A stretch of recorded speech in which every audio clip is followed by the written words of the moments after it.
તો હવે આપણે આગળ વિચારધારાની વાત કરી તો ઠીક છે, પણ ઘણી બધી આપણી ફરજો હોય છે કે જેને આપણે જે કહેવાય કે બધા કહેતા હોય કે સમાજે મને શું આપ્યું, કે સમાજે મને શું આપ્યું એ નહીં, પણ સમાજને તમે શું આપ્યું એ જયારે તમારી અંદર વિચાર સ્થાપિત થશે ને ત્યારે સમાજની પ્રગતિ ચોક્કસપણે થશે.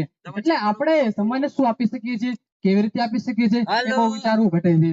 એટલે જીવનની અંદર જે પણ તમે કરી શકો છો, તમે એક આવનારી પેઢી છો, આ સમાજને એક સારી એવી દિશા આપી શકો, સારી વિચારધારા આપી શકો, સાચી વિચારધારા પણ આપી શકો છો. દોસ્ત કોણ છે, દુશ્મન કોણ છે, લીડર કોણ છે, ડીલર કોણ છે, આ બધી જે વિચારધારા છે, આ જે તથ્યો છે, મૂલ્યો છે, એ તમે મોટા થશો એટલે સમાજની જે પેઢી છે ભવિષ્યની શિક્ષિત પેઢી છે. એટલે આપણે મેં તમને પેલું પણ કીધું કે બાબા સાહેબે જે કીધું ને ભણેલા ગણેલા વર્ગે મને દગો દીધો છે, એની અંદર આપણો સમાવેશ ના થવો જોઈએ, ના થવો જોઈએ, ના થવો જોઈએ. એ આપણે સૌથી મોટું આપણી ફરજ છે.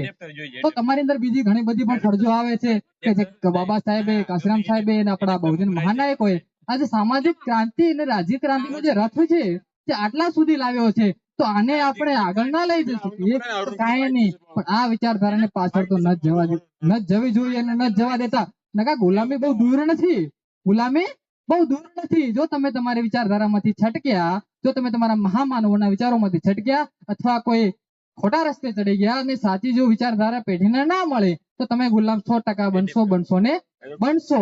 એટલે આપણી ફરજ બને છે કે આપણે સમાજને કેવા વિચારો આપી શકીએ છીએ, કેવી રીતે મદદરૂપ બની શકીએ છીએ.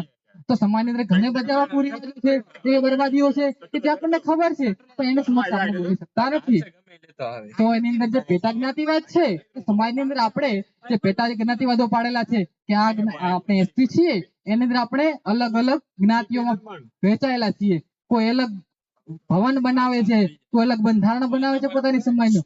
નહીં, આપણે ફક્ત અનુસૂચિત જાતિ છીએ એ શબ્દ કોણે આપ્યો તો કે બંધારણે આપ્યો. એટલે પતી ગયું. એના પછી જે ભેદભાવો અંદર આપણે રહીએ છીએ એ ભેદભાવો દૂર કરી અને સમાજ એક જ નામથી ઓળખાય અને એક જ સાથે બેસીએ, એ આપણે સૌથી મોટી જવાબદારી ને ફરજ પણ બને છે.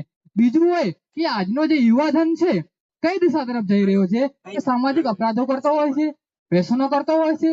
હાલનું ગમે તે બાળક જુઓ એટલે બારે જઈ અને ગલે મળી જાય, સિગરેટો પીવી, દારૂ પીવો, ઘણું બધું કરવું અને કહીએ તો કે તમારે શું લેવા, સાચી વાત છે, અમારે તમારાથી કોઈ લેવા દેવા નથી કે તમે શું કરો છો, પણ આ સમાજ ક્યાં છે, તમે કેવી મુશ્કેલીઓમાં હતા એ તમને આગળ લાવવા માટે કેવા કેવા પ્રયત્નો કર્યા અને તમે પછી જો ખોટા માર્ગે દોરાવો તેમાં ભૂલ બાબા સાહેબની નથી કે અહીંયા જે કાર્યક્રમ તમને વિચારધારા મહાનાયકો આપી એમની પણ નથી.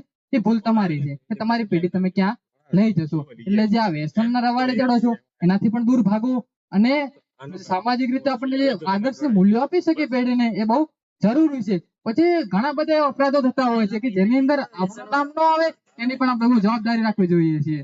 કે હમણાં જે બળાત્કારના કિસ્સાઓ વધી રહ્યા છે, તમને થતું હશે કે બાબા સાહેબની જન્મ જયંતિ ના વાત ક્યાંથી, પણ બાબા સાહેબે મહિલાઓ માટે હિન્દુ કોડ બિલ લખ્યું અને એને નામંજૂર કરવા માટે જયારે લોકો વિરુદ્ધ આવતા ને ત્યારે બાબા સાહેબે મહિલાઓ માટે થઈ અને કાનૂન મંત્રી માંથી રાજીનામું આપી દીધું હતું. એટલે મહિલાઓની સુરક્ષા અને એનું સશક્તિકરણ માટે આપણો ફાળો પણ હોવો જોઈએ, બહુ જરૂરી છે.